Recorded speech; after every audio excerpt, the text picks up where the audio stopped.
Continuamos con las actividades en Canal Sen. Ahora empezamos nuestro recorrido diario por los pósters de la jornada. Tenemos el placer de estar con María Pilar. ¿Qué tal? Buenas tardes. Hola, buenas tardes. Cuéntanos en qué consiste tu póster. Bueno, mi póster en el que quiero describir un caso clínico de una paciente con múltiples aneurismas cerebrales secundarios a un mixoma auricular. Se trata de una paciente de 50 años sin antecedentes de interés que acudió a nuestro servicio con un cuadro de paresia en extremidad superior derecha. ¿Vale? En la resonancia que hicimos vimos una lesión parietal izquierda compatible con un infarto agudo, y en esa misma resonancia también se veían lesiones hiperintensas en T2 y FLAIR correspondientes con infartos crónicos y múltiples lesiones hiperintensas en T2 y FLAIR que captaban galodinio, aquí córticos subcorticales. A raíz de estas lesiones realizamos una angiografía cerebral en la que vimos, como podéis ver, múltiples aneurismas de varias características oculares, fusiformes, sobre todo en vasos de pequeño y mediano calibre de circulación anterior bilateral. En el estudio complementario hicimos una ecocardiografía en la que vimos una masa en la aurícula izquierda compatible con un mixoma auricular. La paciente fue intervenida quirúrgicamente, se extirpó la masa cardíaca y se vio que se trataba de un mixoma auricular. Esta asociación es bastante infrecuente, pero tenemos que tenerla presente. La evolución de estos aneurismas son variables, pueden aumentar de tamaño, estabilizarse o disminuir. El tratamiento de los aneurismas cerebrales secundarios a mixoma auricular no está totalmente claro, aunque se recomienda sobre todo el tratamiento conservador con un estudio evolutivo y un control radiológico, aunque también se podría plantear el tratamiento con quimioterapia, radioterapia o cirugía en el caso de que se produciera una rotura. Pues nada, muchísimas gracias, María Pilar. Muchísima suerte. Gracias, hasta luego.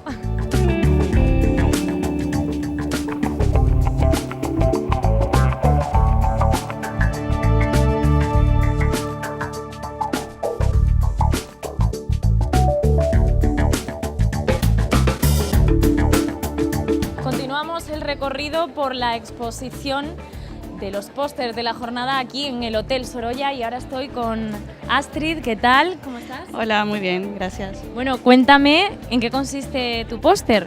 Muy bien, pues te cuento. Mi póster se titula Caracterización fenotípica de un caso con mutaciones no descritas previamente en el gen SPG11. Esto es una paraparesia espástica tipo 11 que se caracteriza por una debilidad y espasticidad en los miembros inferiores, que también se puede acompañar de otros signos neurológicos asociados. Se han descrito ya más de 70 mutaciones con un patrón de herencia autosómica recesiva y se conoce como la causa de hasta el 50% de las paraparesias con herencia autosómico recesiva, tanto complicadas como no complicadas. Entonces, nuestro objetivo ha sido caracterizar el fenotipo de este paciente que traemos a cotación, que tiene unas mutaciones patogénicas en heterocigosis compuesta que no habían sido descritas previamente en este gen. Se trata de un varón de 21 años que no tiene antecedentes familiares relevantes, que ha nacido tras un embarazo normal y un parto distóxico y que comenzó a los 15 años con una alteración de la marcha y una dificultad para levantarse del sofá. Además, los padres comentaban que tiene dificultades del aprendizaje desde pequeño. Nosotros en la exploración pues le veíamos varios signos clínicos, además de la paraparesia, el piramidalismo. Veíamos que tenía un parkinsonismo asociado, bilateral pero con un predominio izquierdo. En principio la resonancia que le habían hecho en un centro privado nos confirmaban como normal, pero luego nosotros hemos repetido una resonancia en nuestro centro en la que vemos una atrofia del cuerpo calloso, que es una cosa muy llamativa y que se ve hasta en el 90% de los pacientes con esta patología, lo que apoyaba este diagnóstico. Luego otras pruebas complementarias han sido normales. También algo muy importante es que en este paciente veíamos ese parkinsonismo en la clínica, que luego se confirmó que en un estudio de SPED tenía un SPED alterado que justificaba esa clínica que observábamos.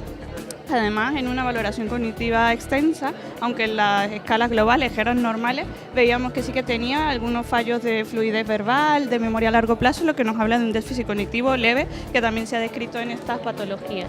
Y luego, en cuanto al estudio genético, pues las dos mutaciones que vemos aquí, que no se habían descrito previamente, afectan a los exones 11 y 22, a regiones intrónicas. Hicimos el estudio de segregación porque no eran conocidas, y lo que vemos es que los padres son portadores cada uno de una mutación y la hermana solo de una, por eso ellos no están afectos, porque es una patología recesiva, y el caso índice pues sí que tiene las dos mutaciones que creemos patogénicas y que se correlaciona con el fenotipo que he presentado.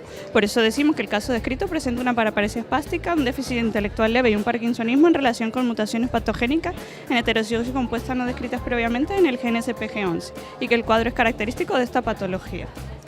Genial, pues muchísimas gracias, mucha suerte. Gracias, hasta luego.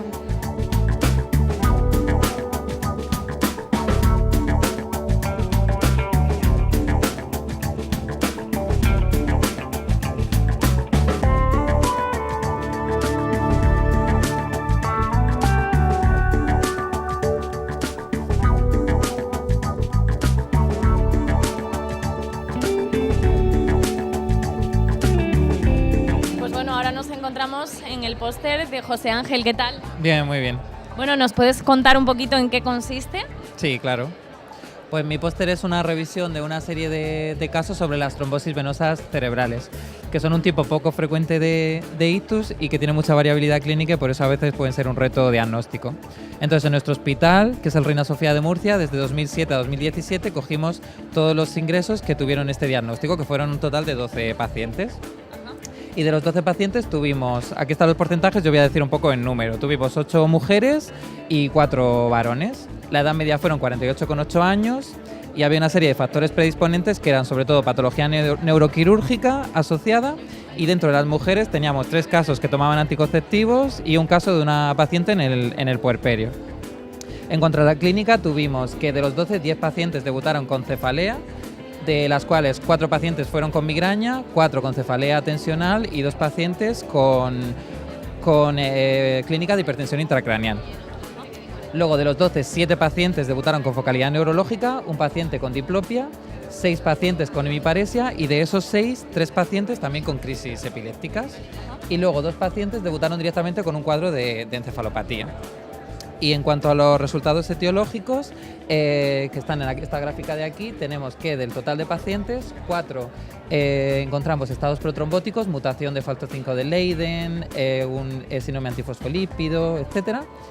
2 pacientes con anticoncepción oral solo, aunque la tercera paciente era una que también tenía el estado protrombótico, una paciente en el puerperio, que ya lo he mencionado antes, una paciente con una infección local, que era una automastoiditis, una paciente con un síndrome paraneoplásico en el contexto de un tumor con metástasis, y 3 pacientes se quedaron sin ningún diagnóstico. ¿Vale? Y luego del total, en cuanto al pronóstico, de los 12 pacientes, 10 de ellos tuvieron un buen pronóstico y 2 tuvieron mal pronóstico. La paciente con el síndrome paraneoplásico falleció en la fase aguda y la paciente con el puerperio recurrió la trombosis.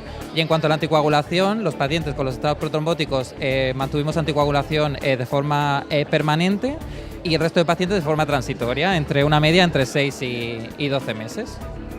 Y esto es básicamente. Pues muchísimas gracias, mucha suerte. Gracias.